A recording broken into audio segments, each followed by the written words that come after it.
We're talking today with Nick Anderson of Grand Haven, Michigan, and the interviewer is James Smither of the Grand Valley State University Veterans History Project. Okay, Nick, to start off with, give us a little bit of background on yourself, and to begin with, where and when were you born? I was born in Minnesota back in 1989. Okay. And did you grow up there, or did you move around? No, I lived there for a year, and then I lived in Grand Haven the rest of my life. Okay. And what did your family do for a living while you were growing up? My dad's an automotive engineer at Johnson Controls in Holland, and my mom stayed at home with us. Okay, and how many kids were in the family? 4. All right. And then what high school did you go to? I went to Freedom Baptist in Hudsonville. Okay. All right. And now let's see. Do you remember hearing about 9/11 when that happened? Yes, I was in band class, 8th grade. All right. And so what sort of happened there at the school that day as the news gets there? Everybody, it just came over the loudspeakers, and everybody was just shocked. Did you try to find televisions to try to watch coverage, or? Yeah, there was a TV in my science class in the next hour, and we were all gathered around watching it. All right. Now, did that kind of stay with you in some of your thinking when you eventually decided to join the Marine Corps, or does that come out in some other way? Nah, it stayed with me. Okay. That's one reason why I joined. Okay. And before 9/11, I mean, you weren't very old, only 8th grade when this happens. Had you given any thought to going into the service before that? Yeah, I think I always wanted to join. Okay. And where did that come from? Movies. Okay. So you weren't coming out of a military family or anything No. like that, and so your dad hadn't, gone to Vietnam or something like that. Okay. Both my grandparents were my grandpas, but Mm-hmm. Okay. But so just sort of there's an idea sort of in the back of your head. All right. And then when did you graduate high school? 2007. Okay. And had you already committed to the Marines by then? I think I decided midway through my senior year that I was going to be a Marine. Okay. And why the Marine Corps rather than somebody else? Well, it's because, I don't know, I believe they were the best, and that's what everybody's thoughts of them were, and Mm-hmm. I wanted to be one. Okay. I mean, so, and what were you basing that on? Just kind of... Word of mouth, and all, old vets, they're all the Marines are the bullies, and, yeah. All right. So it wasn't just the flashy TV ads or something like that? No. Okay. So you got that idea in your head, and then basically now what's the process of getting in? How does that play out between the time you decide to go do it and the time you show up for boot camp? Well, you sign up, and then you have a choice to, every Wednesday at the recruiting station, they did, little runs and workouts and little, class sessions, so you get to work on your knowledge, because you have a lot of memorization to do when you get to boot camp. If you don't know stuff, you sweat a lot. Okay. What kind of stuff do they think you should know? There's a bunch of different acronyms and, just a bunch of different, acronyms and general orders and other stuff you need to know. Stuff that I've forgotten. Okay, or vocabulary. I remember people out of the Vietnam era going on of how, it's not a gun, it's a weapon, or something like that, but what the terminology is, and some of it even goes back to the Navy in some cases. But okay, so yeah, you get that kind of thing. And at that point, do you have any real sense of what you're going to get into when you get to boot camp? I have no idea. Okay. All right. And so now where do they send you for boot camp? I went to San Diego. Right. Okay, which I guess the only place these days you can go. In Paris Island. Paris Island, yeah, okay. So you go there, and from Michigan you usually go west, but okay. So you go to San Diego, and what's the process to get you out there? Well, they send you to Lansing to swear in, and then that's when you sign, and then they send you again right before you leave. Mm-hmm. Then you take a little bus to the airport, and you fly out, and you're welcomed by an angry guy with a campaign cover on, a drill instructor, and you're like, oh crap. Okay, so he's already barking out orders at the point Oh, yeah. when you met at the plane. All right.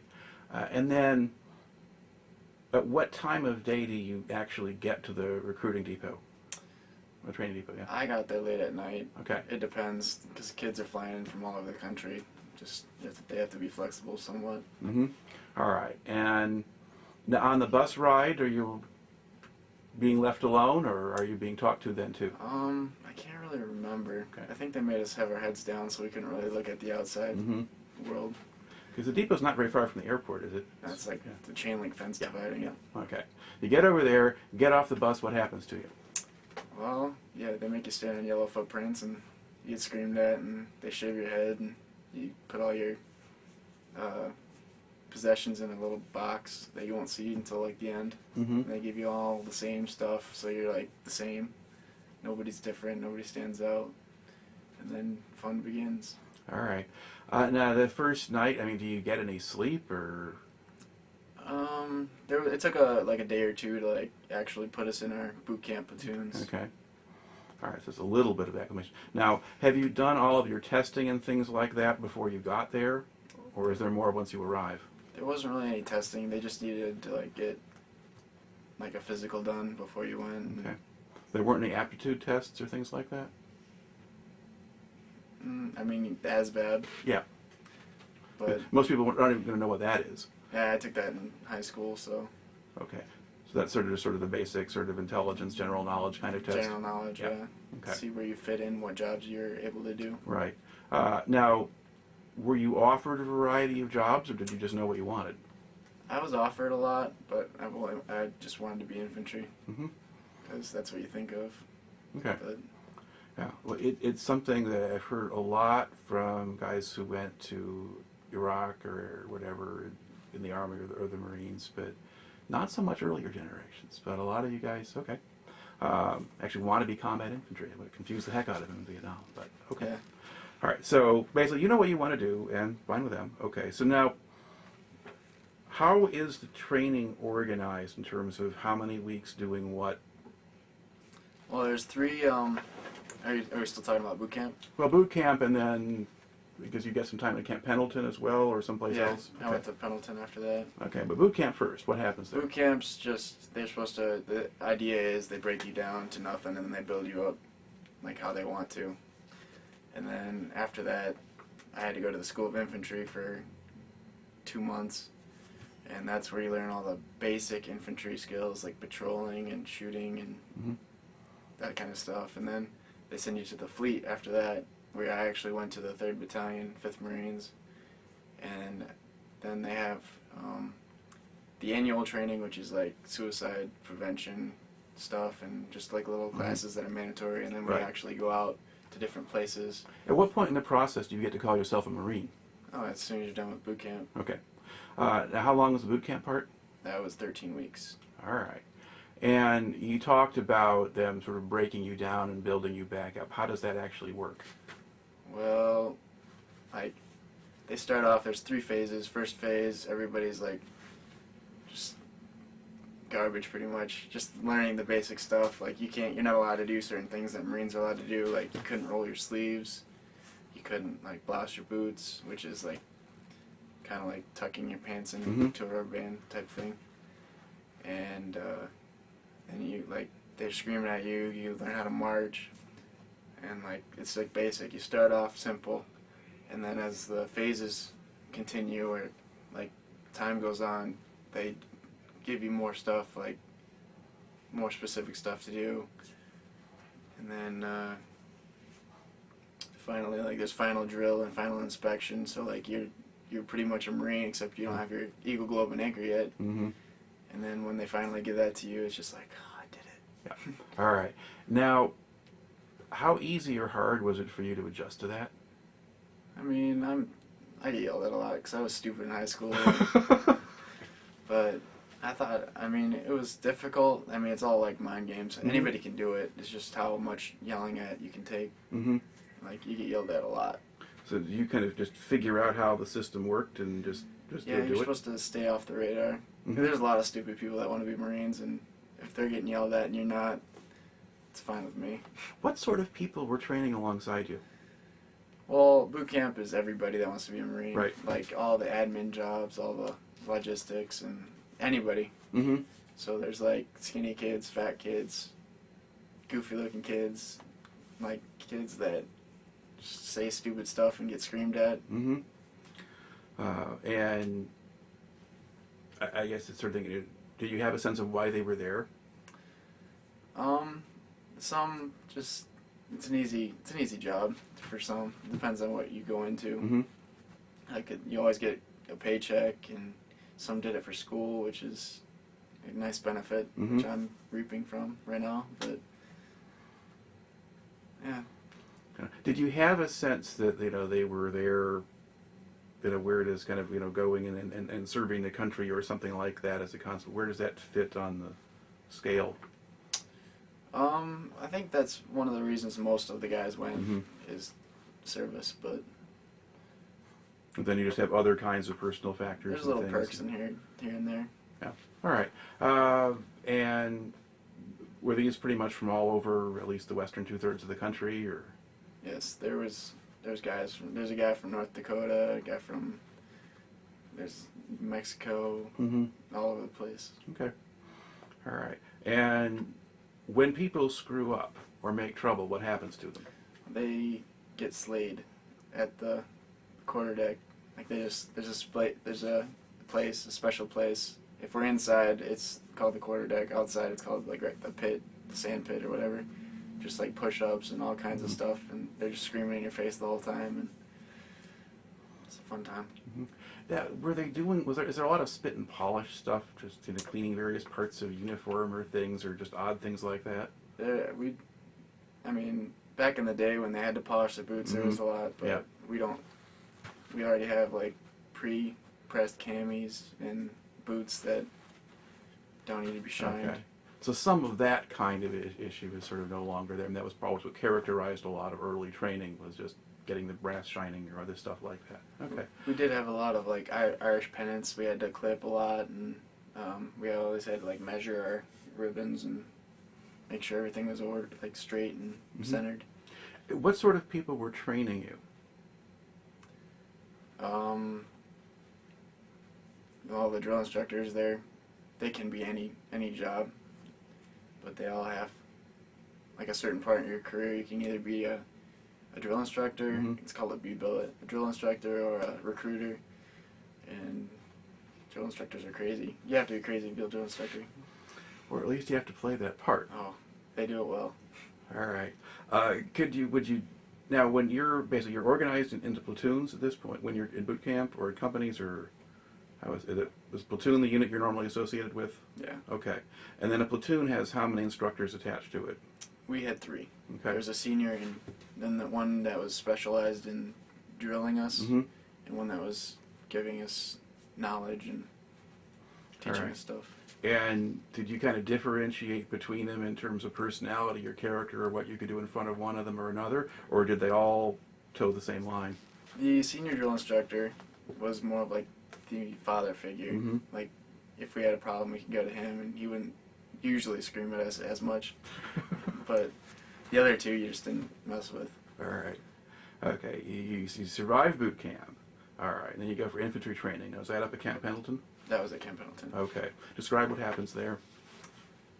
Just, you start off, just basic, and it's an addition onto boot camp pretty much. You're still getting yelled at, but I mean, you're technically a Marine, Mm-hmm. so they treat you with, they give you more responsibilities, and then you just go shoot stuff, and Okay. Yeah. What kind of weapons do you train on at that point? you train on the M16, and we had the saw. Can you explain what a saw is for an audience that doesn't know? It shoots the same rounds as an M16, it just shoots a lot faster. Okay. It's a light machine gun, and we got to shoot a lot. It was fun. Okay. And is there some version of grenade launcher as well? We there's a 203. It's the attachment underneath the Mhm. M16. We didn't get to shoot the explosive rounds. We got to shoot call them Cheeto Puffs. You shoot and they blow up, and it's just like an orange powder. Right. All right. And do you do train on heavier weapons too? Not so much in SOI. I mean, I was in 0311, a rifleman. Mm-hmm. I mean, we break off into our groups. There's machine gunners and mortarmen. They all had different classes, and they got trained on their weapon systems. But for us, it was just pretty much patrolling and our machine guns and our saws and M16s. Okay. Now, when you're in the different stages of training, are you now dealing with people who've served in Iraq or other places in combat missions now? When we first got in to the fleet, they just got back from Iraq, so I mean we were. So you're joining a battalion that had already been there. Yes. Yeah. Okay. But back at Pendleton, for instance, did you have people who were combat veterans there, or did you not even know? Yeah. When we got our 3-5s located in Pendleton, so when we moved to 3-5, they had just gotten back, and we were the new guys, so we got the initiation. It's like, you guys haven't done anything yet. And that was fun. So did they just have you doing scout work for them, or? Yeah, they liked messing with us. It was fun. All right. Now, once you've completed the infantry school at Pendleton, then is your next step is just to go over and join the unit? Join the unit, and then join their training schedule, and then go wherever that unit's ordered to go. So how long then did you stay at Pendleton before you went somewhere else?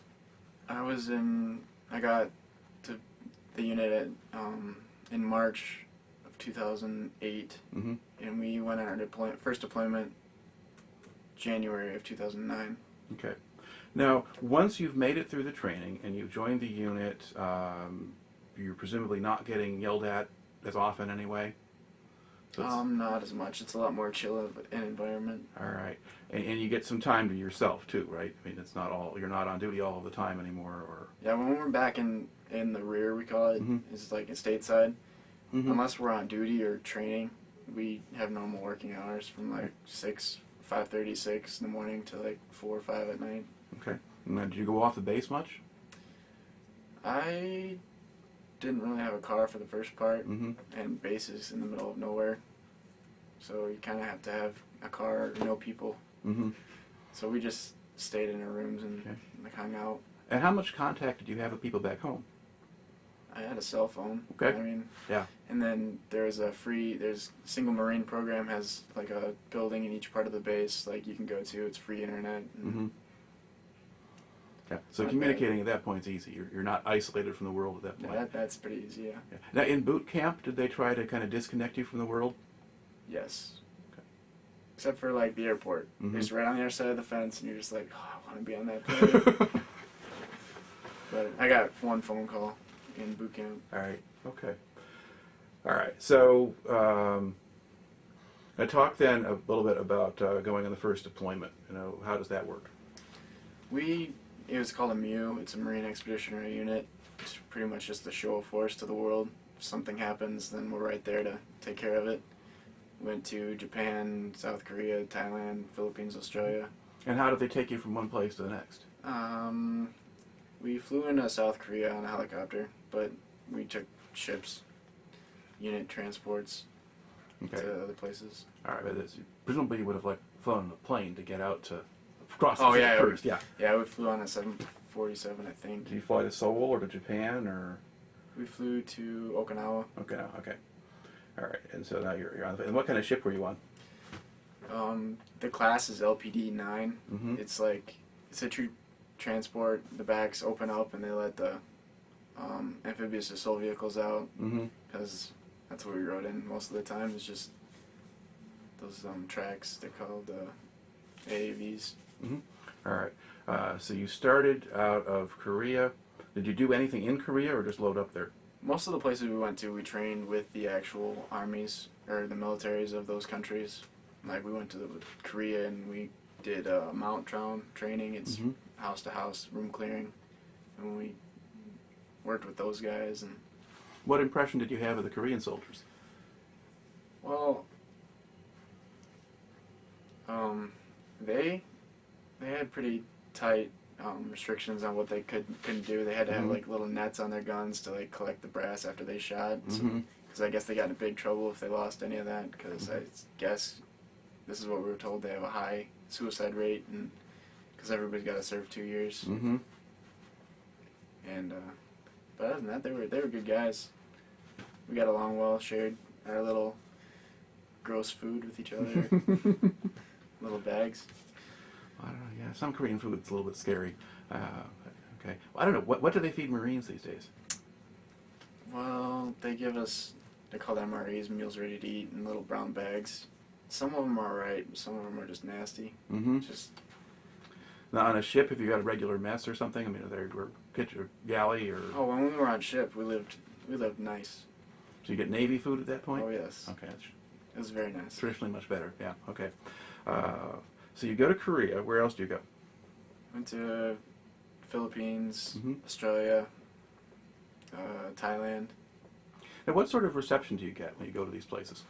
In Australia, it wasn't so good because we're Americans, and Mm-hmm. there was a couple girls there with Australian accents trying to make fun of our southern accent. It was kind of humorous, but they weren't doing it to be humorous. They were trying to be sarcastic, and Mm-hmm. like we got I don't know. Most of the places, like Philippines, was probably the most like friendly, Mm-hmm. receptive, but I mean, I like Yeah. America. Yeah. And when you go ashore someplace, do they give you any kind of warnings or lectures or information on what to do or what not to do? Just the normal. If you're gonna drink, don't get stupid. Because incident in a different country is kind of hard to deal Mhm. with, and yeah. That sort of. I don't know. Was there much of a discipline issue with your unit, or did guys behave themselves? Um, Alcohol was usually involved in the misbehaving Okay. part, but usually everybody was pretty good. Now, did you stay out of most of that stuff? Yeah. Yeah, because I mean, you mentioned you'd gone to a Baptist school and that kind of thing, and was that helpful, by the way? It was. It gave me a good foundation to stick to, and I met some guys, like some married guys that Mhm. wanted to stay faithful, and I hung out Mhm. with them most of the time. Mm-hmm. Yeah, yeah. Keep your head on your shoulders that Yeah. way a little better. Yeah. It's nice going through it with people than by yourself. Mm-hmm. All right. So you're keeping yourself together pretty well, not getting in trouble. I don't know. Did you enjoy getting to see these places? We usually got a couple days in each country to go hang out. We had to Mhm. stay in groups of no less than 4 for in case we got in trouble or lost or something. Yeah, but you're going to see parts of the world that you might not have gotten to otherwise. Okay. All right. How long does the cruise last?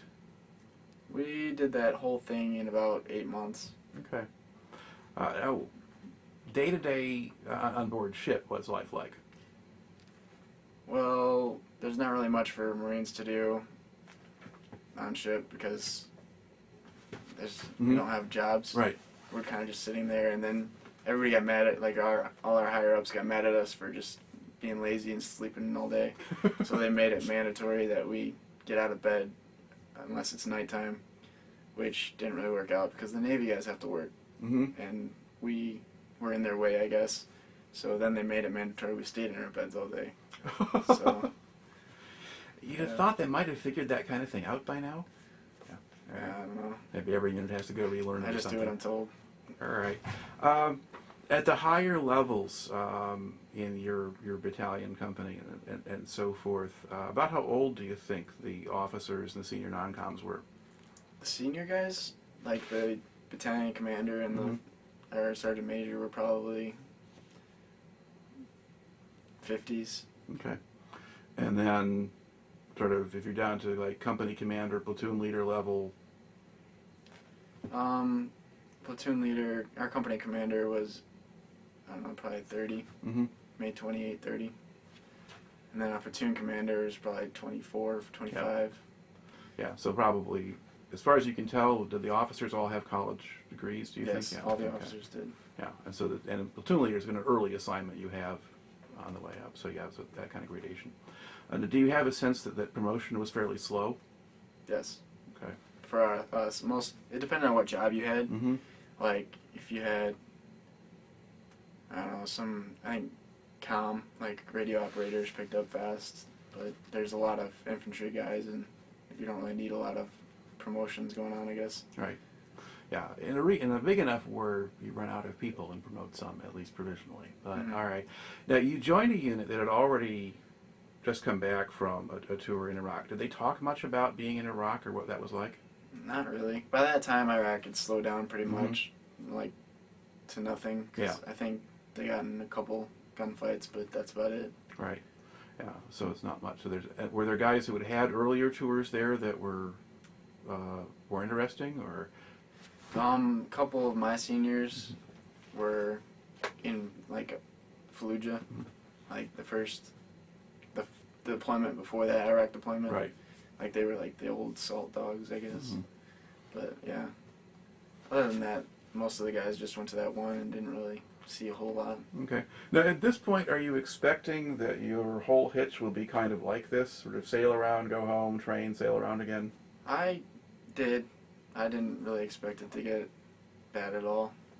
I mean, I figured we might have a chance to go to Afghanistan, but I didn't really think it would be too bad. Mm-hmm. Okay. Because that was, for a long period of time, that was less in the news or on the radar or whatever than Iraq had been. Okay. So you're doing that.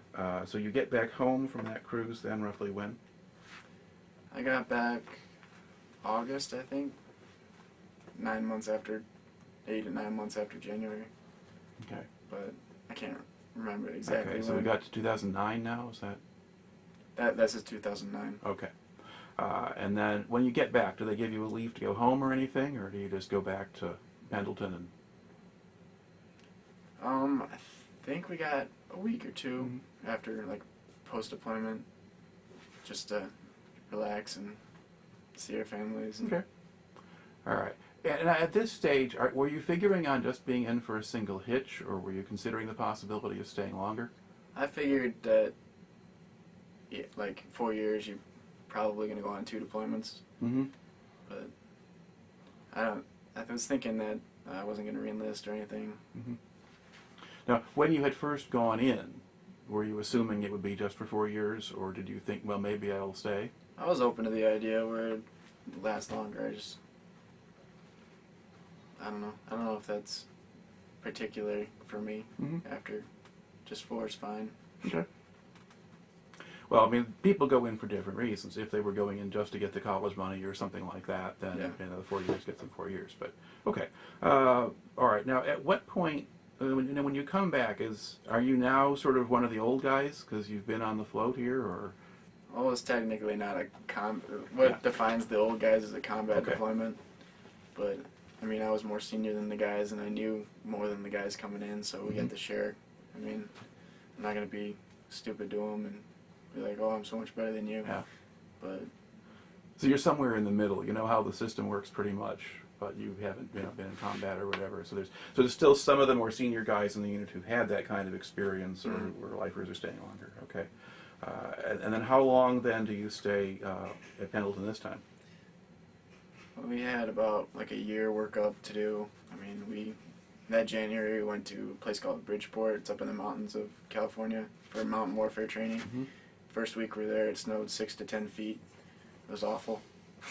And then I think we did the extremes for training. We went to the snow, and then we went to the desert in the summer. It's called Mojave Viper. We did it for a month. It was just camping out in the desert, shooting guns. All right. Now, did they give you, so in the process of your training, did you have amphibious landing training? Yes. Okay, how does that work? You get on a amphibious assault vehicle, and this is back, like, we focused on when we were on the MEU. We get in the AAV, and then, like, they shoot off the back of the ship, and then we land in wherever, the beach. Then we just get out and Say hello. Do you get back on and go back on the ship in the vehicles? Yeah. All right. we get out and, like, get a 360 security, and then we just get back on and go back to the ship. But All right. At what point do you find out you're going to go to Afghanistan? I can't remember when we found out. It was probably, like, 3 months before. Okay. And once the word comes down, now how does stuff change? It was like, oh, we're going to Afghan. It's going to be not fun, but it's going to be more exciting than what we have been doing. And then when we get down closer to it, we hear about, like, what's going on and where we are at, where we're going. And it's just like, oh, we better get ready. All right. Do they give you any kind of specialized training geared toward Afghanistan, or any orientation before you go? Not really. I mean, I would say that most of our training that we did before we went we didn't use it all, because we weren't expecting what we had to face. Okay. And so you're not getting what amounts to counterinsurgency training or things like that? Well, we are to Mhm. what, like, people. I think it was more Iraq based. Right. But where we were, it was just like patrols. You're supposed to not walk a single file line because that's a no-no. Because Mhm. if the bad guy's got a machine gun, then you can mow down everybody. But because of the IED threat in Afghanistan, we had to walk a single file line, or people were gonna blow up. Because you had to go in the footsteps of the man in front of you? Mhm. Yeah, okay. All right. So, in a way, the people sending you, they can't really even tell you that much about what you're going to get into because they haven't done it either. Mhm. All right. Now, when the time comes then, how do they get you there? We flew on a jet to Maine, and then Mhm. we flew to Kyrgyzstan, Mm-hmm. and where we stayed in Air Force Base for like a couple nights. And then we flew into on a military. That was all commercial. We Mhm. flew a military jet to Camp Leatherneck in Afghanistan, and then we stayed there for a week, and we were getting briefs on what was happening. And then we took helicopters into Sangin, where we landed, and then we kind of like took over from 3-7, who was there for like a couple weeks or maybe a month before Mhm. us. All right. Now, which province then are you in? Helmet. Helmand province. All right. And Sangin is sort of the town in the area, or is that just a district, or? It's a town. Okay. What's your first impression of this area when you get into it? It's just dirt. All the houses are made of dirt. All the walls are made of dirt. These people are kind of dirty. All right. As far as you can tell, I mean, what was the local economy based on? There was a river going through Sangin, Mhm. and like right next to the river, it was just green and like pomegranate trees and Mhm. fields growing poppy and whatever else. And then like across from the main road, it was called the 611. It was just desert. Nothing grew, Mhm. and we were in the desert part most of the time. But All right. Okay. You get it now. What kind of stuff now had they told you when they were getting you oriented, back at Camp Leatherneck and stuff, and then bringing you out? Now, what are they telling you? well, the guys we were taking over for told us there was a couple things we shouldn't do. Is go for the Taliban flags, which is just a white cloth on a stick, pretty much, and don't go into abandoned compounds. And I think they said walk in the footsteps of the guy in front of you, because there's IEDs everywhere. All right. Now, you're talking about compounds. So could you describe what they are and how they look like? Most of the properties in Sangin were like a house surrounded by like a field it was all walled in by like 12-foot high mud walls, and inside the mud walls is a compound. Okay. And did they have any outbuildings or things like that, or sheds or outhouses or things for There animals? was outhouses, but But mostly just that they've got their own property enclosed within the wall. So it's kind of a natural fort on some level, if not a really strong one. so you can't see on the other side of the walls. Right. Okay. And then how close together were the compounds? Just built. They shared the same walls, and Okay. So strange kind of almost rabbit warren quality. Are there wide streets or narrow alleys or? mostly just narrow streets and alleys. Mhm. I mean, and because of the walls, we couldn't see. So if like they wanted to place IEDs anywhere, there's no way we would see them. All right. Now, you go out there as a battalion, and then how do they break you guys down in terms of actually putting you out to do your jobs? I was in Lima Company, and our area of operations was to the south part of it, and then there was Kilo in India, and they split up to different parts of the town. It was a big town. Okay. So the battalion is already in. And what was your basic mission at that point? We were pretty much just supposed to cut off supply routes and kill the Taliban. All right. And how, if you're cutting off supply routes, I mean, how would the Taliban move supplies around? Not sure. Okay. But, So you weren't stopping vehicles on the highway? oh, we were. We were doing vehicle checks, Mm-hmm. personnel checks, and we had rules of engagement, which were pretty pretty lax at the beginning. Like anybody that had a walkie-talkie or a cell phone, Mm-hmm. you could shoot. All right. How did the local population behave toward you? They were scared. I mean, we had people tell us that they thought we were going to kidnap the women and children and Mhm. cut their heads off. Nobody liked us. And they said we had one lady come up to us and she's like, "Why are you here? The Taliban's here because you're here. If you would Mhm. leave, the Taliban would leave." Like, okay. Mm-hmm. Whatever. And then we were driving by on trucks and little kids threw rocks at us, and it was just like, we're not appreciated here, so. All right. Now, while you're not, you said it because your company is in one sector. Now, do they break the company down further in terms of how you operate or where you go? There's 4 platoons in a company, 1 weapons platoon, which augments onto Mm-hmm. the other platoons. And there's like 3 patrol bases where the platoons split up. And then from each patrol base, they send out 1 squad at a time, like usually 1 a day. Okay. And how many men in a squad usually? 12 to 15, Okay. with the augmented machine gunners and Right. assaultmen. Okay. All right. And then basically you're just out there patrolling? Yeah, and we found a lot of IEDs, got rid of a lot, and found a lot of weapons caches. And Okay. Did describe a little bit sort of what the IEDs were. I mean, what are they made of or what do they look like? Or how do you find them?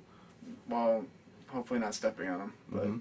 what we had, the only thing pretty much we had were our eyes and metal detectors. But the IEDs are made of plastic jugs with ammonium and aluminum, I believe. Lamp cord, 3 9-volt batteries to complete the circuit, and a pressure plate made of wood, 2 wood little plates, and Mm-hmm. wrapped around with lamp cord. And the cord was low metallic, so the metal detector just could only pick up on the batteries. But all you have to do to go around that problem is offset the batteries from the charge. So like, we're going down the path and step on it potentially. So it wasn't really, I mean, we mostly just, any unsettled ground we were really careful with, and Mhm. we like swept away the dirt. Okay. Now, did you have engineers or specialists who could deal with any of this stuff or help you find things? We had, each patrol was led by an engineer with we call them valance, they're the metal detectors. Okay. And they're just like, we moved probably 50 feet one day and it took us 2 hours. It was very slow. Mm-hmm. So you just, anytime you find what might be an IED, then once you just find an IED, then what happens? If we are sure, or even if we're not sure, we call up the EOD, which they drive up in their little truck, and they come out, and those guys are nuts. They just go digging at it, and if they find out, yup, it's an IED, they blow it up, and we continue on our merry way. Okay, EOD as an acronym, what's that? The explosive ordnance disposal. All right, the bomb squad, basically. Yeah. Okay, they're going to come out and do that. And how good were they at doing that job? We had some awesome guys. They just, I don't know, they're crazy. I mean, usually they just stayed with us because we found, I don't know, up to 16, I think, on one patrol. I want to say. All right. We found a lot. Now, you get there, and then where do you actually wind up setting up? So you get organized, breakdown into the platoon, and where will they put the platoon? It goes into a patrol base, and so what would that consist of? Just, usually it's abandoned buildings. Mm-hmm. Ours was cement. We joke around and say it was like a drug lord. Owned it, and on top we put sandbags all around and make posts. And when the squad, we had 2 squads for a while. We didn't have enough guys, so we just split. Mm-hmm. Took the 3rd squad and divided it between the first 2. So when 1st squad wasn't patrolling, they were doing post, and then they interchanged with 2nd squad. So 1st squad's patrolling, 2nd squad's on post, and the next day it switches. Okay. Now, how long after you got there did you start to run into trouble? I think it was a week. Okay. And what starts to happen? Well, first day, it's just 3-hour long gunfight. Just everybody was, it was kind of fun because nobody got hit, and it was like all guns blazing. We had like 50 cals, grenade launchers, the Mark 19s, fully automatic grenade launcher. Everybody was shooting. And was it just sort of like a Fort Apache or something? You were in your compound shooting out, or were you out there in the field trying to maneuver? We were up on a hill, Okay. and we were getting shot at, and then we were like, I don't know, I want to say 200 feet away from our patrol base, and they were opening up because they were getting shot at too. And then we called in gun runs, which is when an A-10 Warthog or a helicopter, but this case was a Warthog, come in and just unload their main Vulcan cannon thing. It was pretty intense. A lot of firepower. Yeah. All right. Now, does that normally work, or do they start shooting again afterward? That time it worked. Okay. All right. I don't want to keep shooting after that. I want to hide. But Okay. Now, was that kind of gunfight typical, or was that unusual? that kind was, I think they got it through their head not to do it that often. Because we had way more firepower than they could imagine. Right. And after that, it was just like 2 or 3 guys, pop shots here and there. They stuck around for a little bit, but it wasn't usually too much. So was the biggest threat really the IEDs? The biggest threat was the IEDs. Okay. Now, were there different kinds in terms of how they're set off or how they're controlled? We usually they were just the pressure plates. Okay. But they had the personally operated ones where like you have to have a trigger man. You touch the wires together and kaboom. We came across a lot of those, but they were abandoned. Like nobody was there setting it off, which was good because I actually laid on top of one once. But all right, let's see, and so that's sort of the command detonated. Is that the Command label, yeah, I couldn't think of the word. you use for those?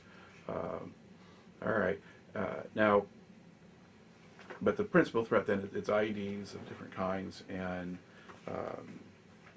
you said after about a week things started to get more intense, or was that the first casualties you took, or?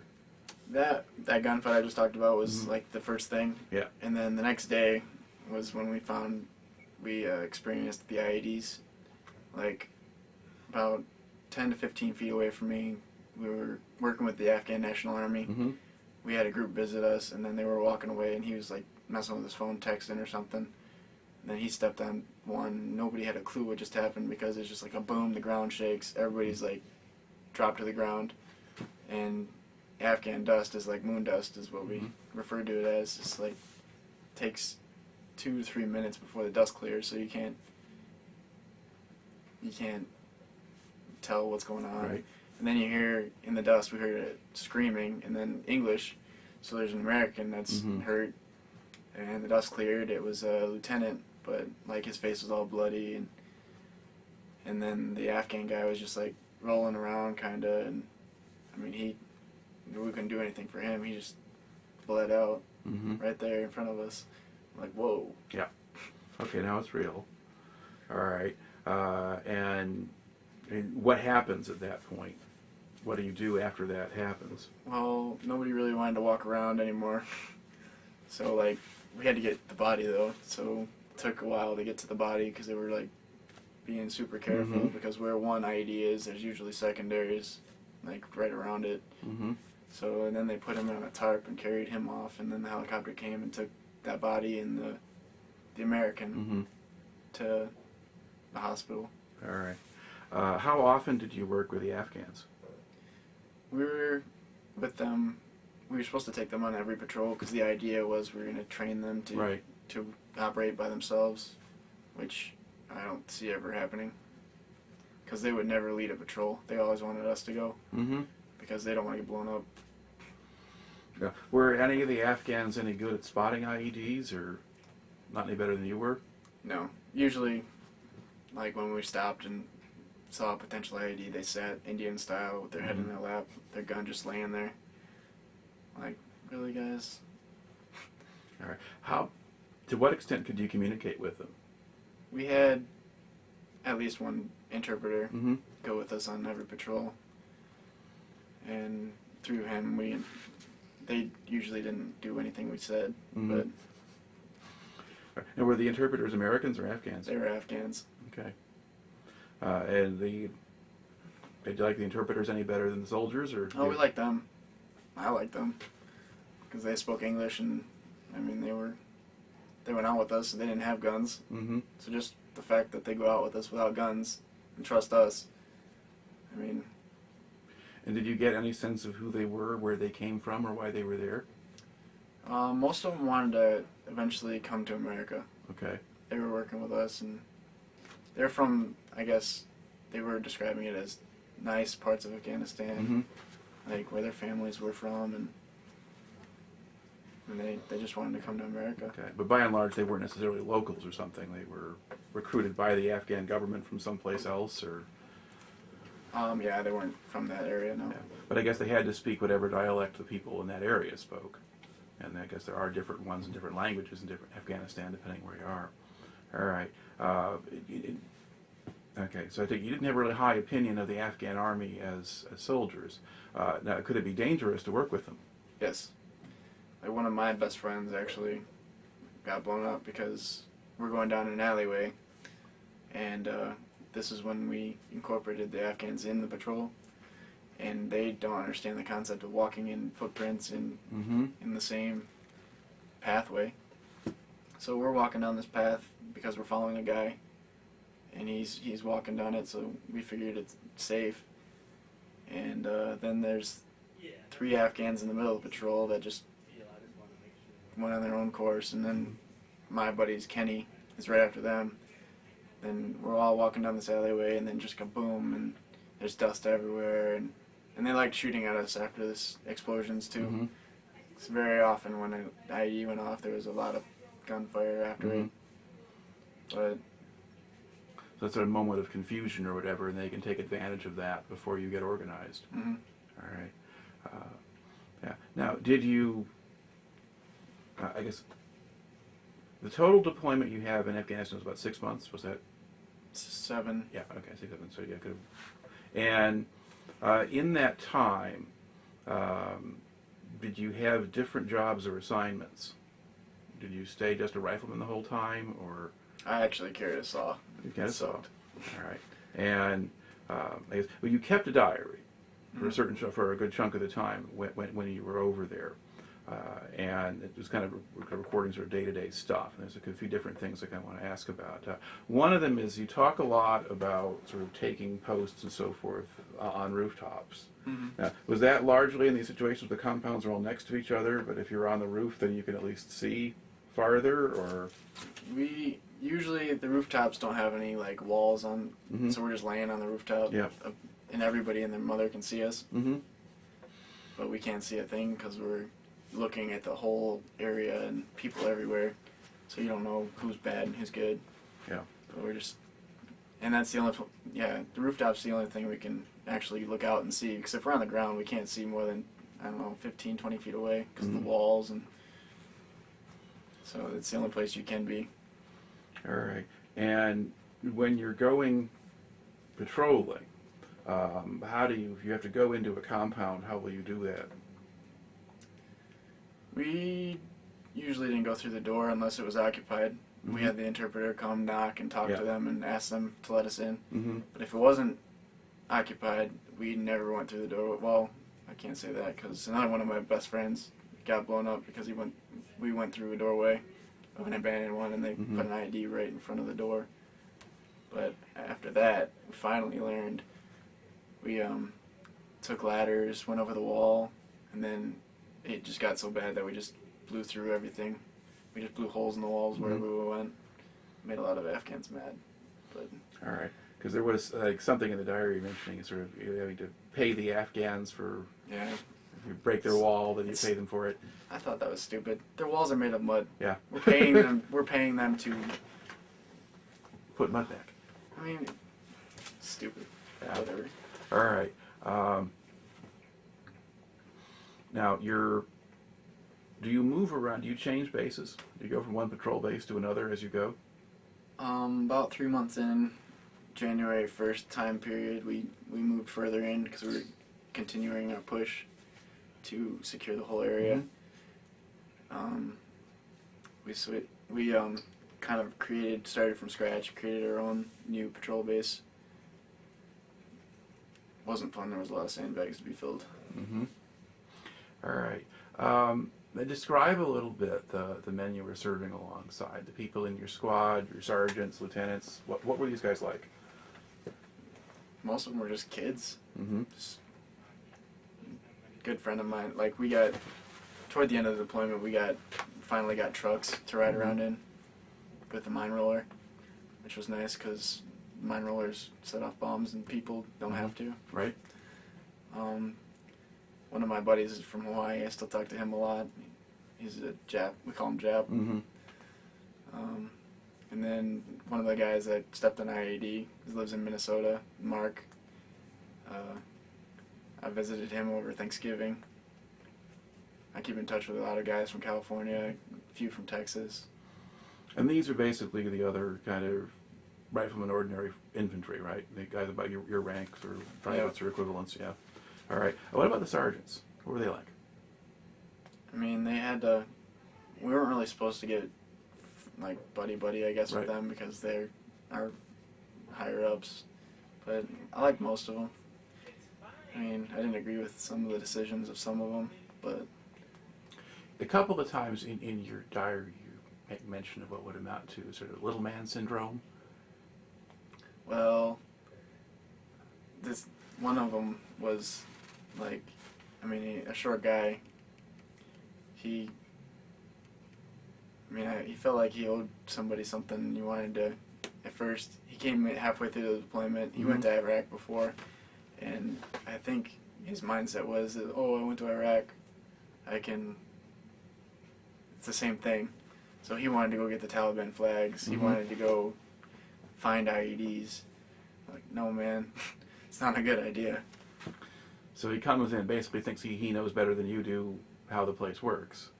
And he's the only put in charge of us because he's a higher rank than us. Right. Now, was he your squad leader or? Yes. Okay.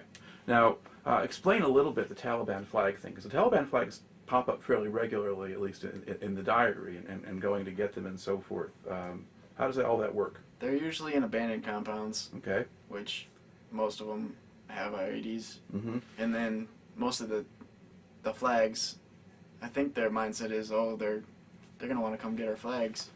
So they booby trap them. That's how another couple guys got blown up just trying to get a flag. But Now, did you eventually learn just not to go do that? it took us a while, but we learned that, yes. I mean, we had to, sometimes we went in just to get through, and we keep finding more IEDs everywhere. And All right. And where would they, you mentioned also weapons caches, I mean, where would those tend to be? Was it in abandoned compounds. Also in compounds, okay. And how would you know where to look? Sometimes, rarely, we get tipped off. I mean, we had a G-Boss. It's a big tower with a camera on the top where you could look for hostile movement and stuff. One time we spotted a guy on a motorcycle with a long-barreled weapon, which is illegal, or not supposed to be. So they sent a Hellfire missile and blew him to pieces. But and most of the time, like, we saw people going in and out of abandoned compounds, and we're just like, oh, we gotta go check that out. Something's there. Okay. You mentioned that when you got there, the rules of engagement were pretty loose. Did those change over time? Did the rules change on you? They did.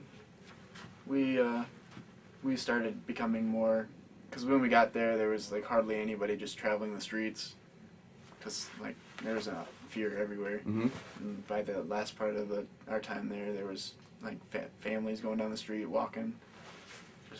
So on some level, was this working then? On some level, yes. I think it was. I mean, just our presence there. And, I mean, they probably felt like safe because there's Americans everywhere with guns. Okay. Something pops up, that guy's not going to live long enough to kill more than a few people. All right. Now, do the number of incidents then drop off? Do you get fewer snipers and IEDs or whatever? Toward the end, there was a lot less gunfights, and we still found IEDs every once in a while, but there was a lot less stuff going on. All right. Now, you mentioned getting trucks and mine rollers and things like that.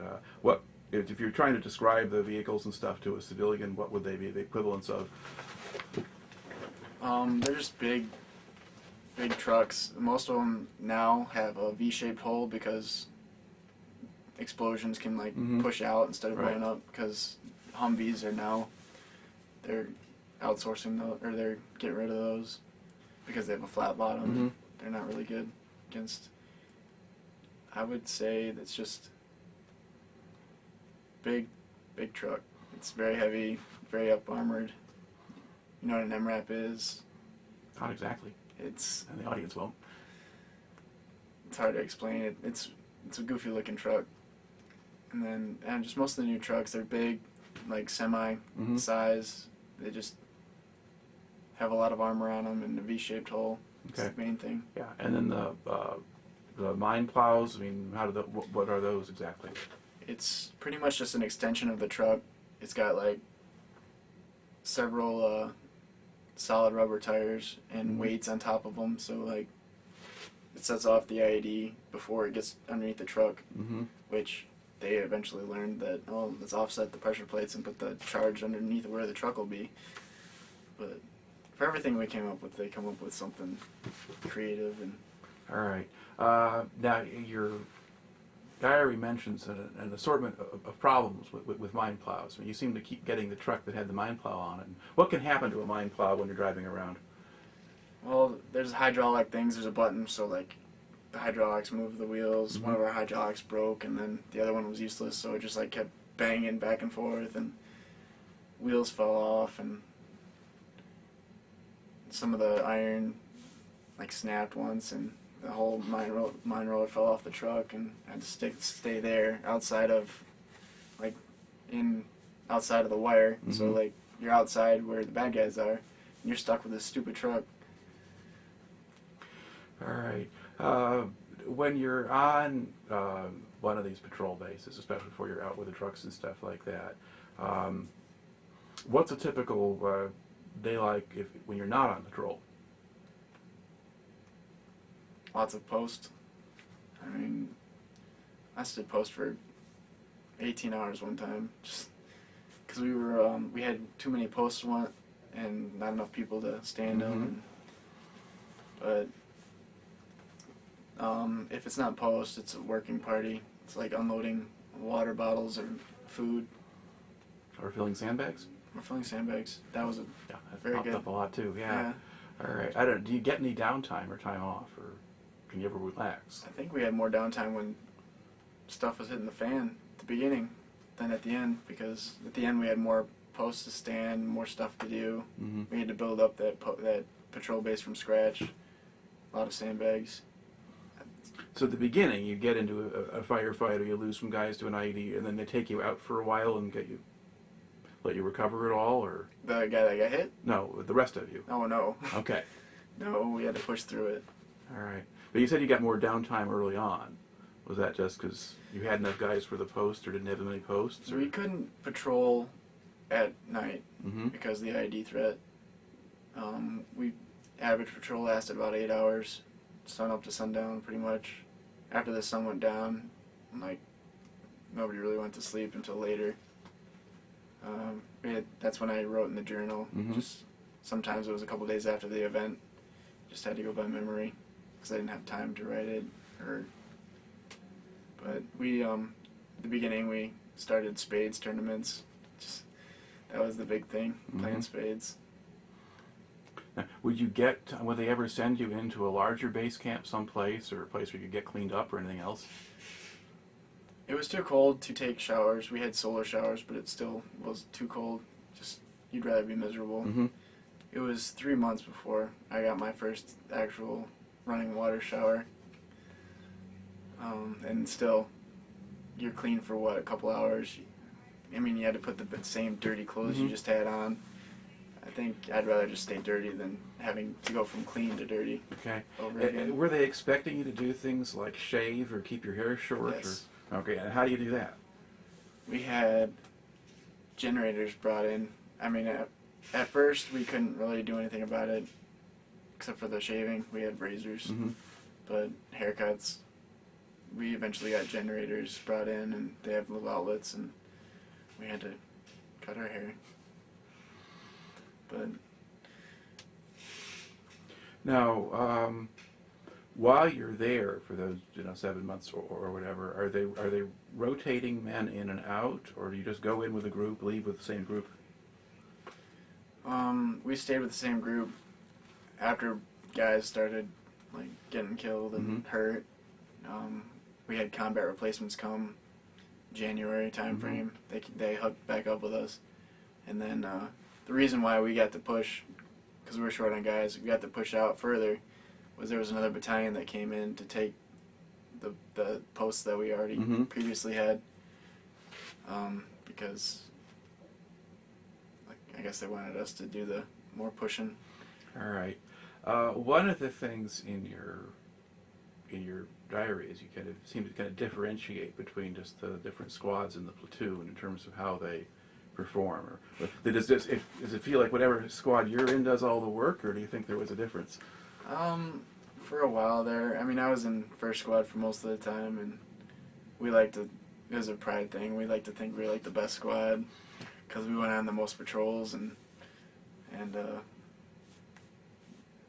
there wasn't really much of a difference other than that. There was times where we got to go on like overnights and stay in some compound just with our night vision goggles and just stationary and see if we could see anything. So how helpful are night vision goggles in Afghanistan? Well, it depends on if you have a good pair, because we get hand-me-downs. We get some, like one of the ones I had was blurry and you couldn't fix it. One of the ones I had just shut off randomly.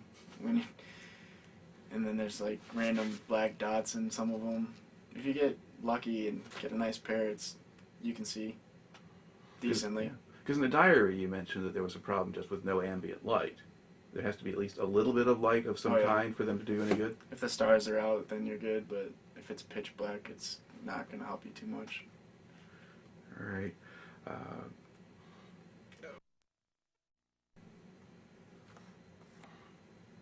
All right, we were kind of getting into some of the last kind of stray pieces, I think, of the story here involving your stay in Afghanistan. So as far as you can tell, basically, the sort of larger surge strategy that you were part of was having at least some effect, that the Taliban were at least lying low more often, more people were coming out into the streets. Now, some of that was working. Now, did you stop, once you kind of got into the trucks and stuff, did you still have the Afghan army with you, or? On the patrols we did. I mean, I got pushed to the trucks later. We used them more for like resupplying. I didn't really have to deal with them too much, but the other guys that in my platoon did.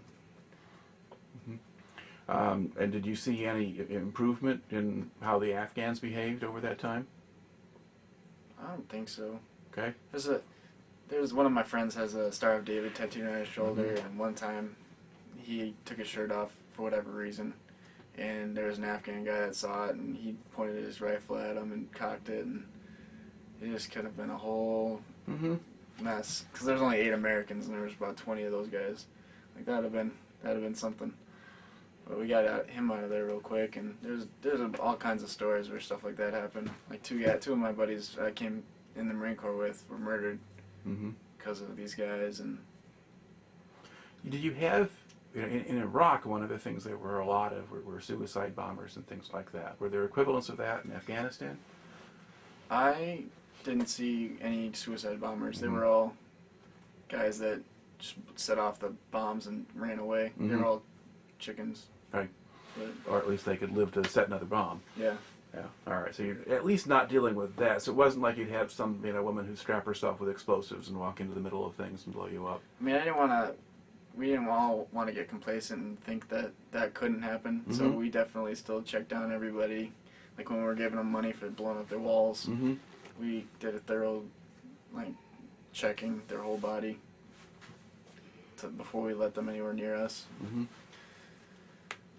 But all right. And sort of, you said you played a lot of cards. You made a diary. Did you have any other form of entertainment when you were in one of these little bases? when we had the generator, we had some electrical outlets so we could charge like an iPod here and there. And there was one time where we all gathered around a little iPod, watched Aladdin. But because at some point in the diary, a couple times you mentioned watching movies or something like that. yeah, there was a guy that had his laptop, and every once in a while in a care package we got a DVD of something.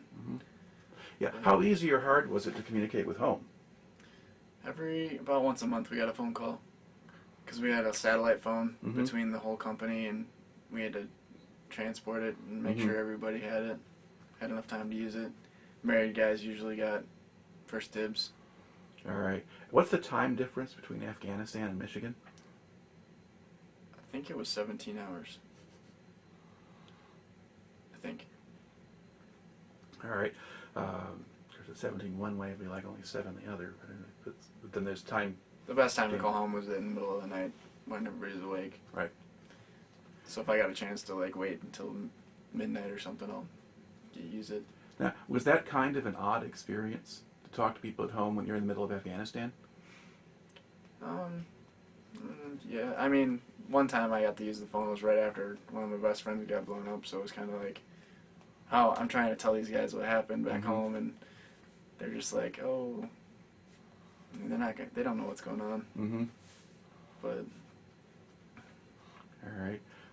And did they send you stuff? I mean, do you get care packages or things like that? I did. I requested Monster and Swedish Fish. Those were my two things I wanted the most. But yeah, we got a lot of random people started hearing about what's happening, and we got all kinds of candy and like so much we didn't know what to do with it all. So we just kind of like put it in our pockets and gave it to some of the kids on patrols and stuff. And so were some of the kids friendly as opposed to? they were friendly when we were giving them stuff. Okay. Like candy. They only know how to say chocolate, chocolate, chocolate.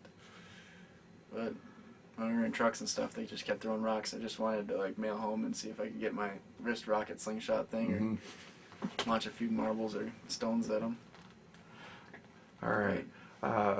And then, did you know when you went in how long the deployment was going to last?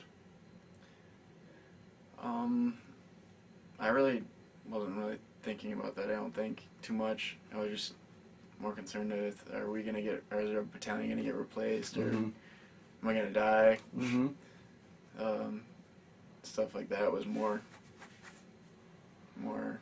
prevalent. So how soon before you leave do you find out that's going to happen? Like when I'm in America before I go? No, the other way. When you're going to leave Afghanistan. I mean, you're in Afghanistan. How much advance notice do you get about when you're going to go? We knew when we were going to go, like a month or two before, and we had to, like, we call it ripping, relieving in place with the battalion that was coming after us, and we still had to go on patrol with them. And that was kind of scary too, because I guess the Afghans knew we were switching out and fresh blood was coming in. So second patrol we went on with these guys, their engineer, their main engineer, he was an E4.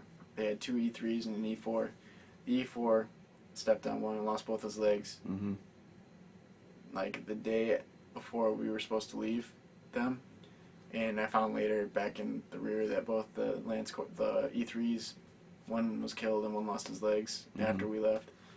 So I'm like, that's kind of demoralizing for them. I mean, it's first patrol they're going on, some of these guys, and they lose their engineer.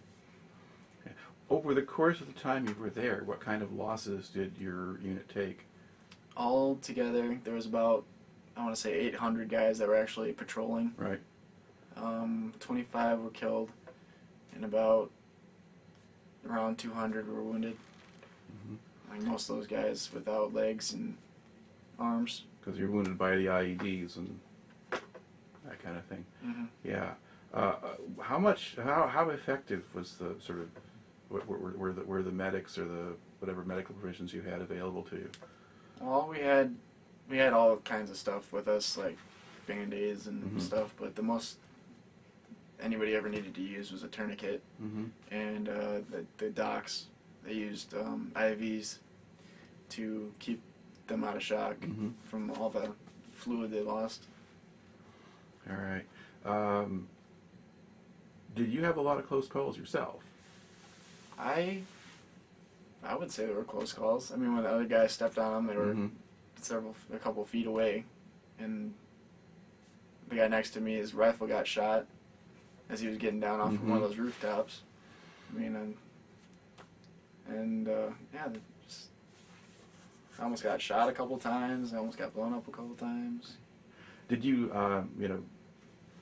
take any collateral damage from any of those blasts? I mean, are there concussions or other stuff?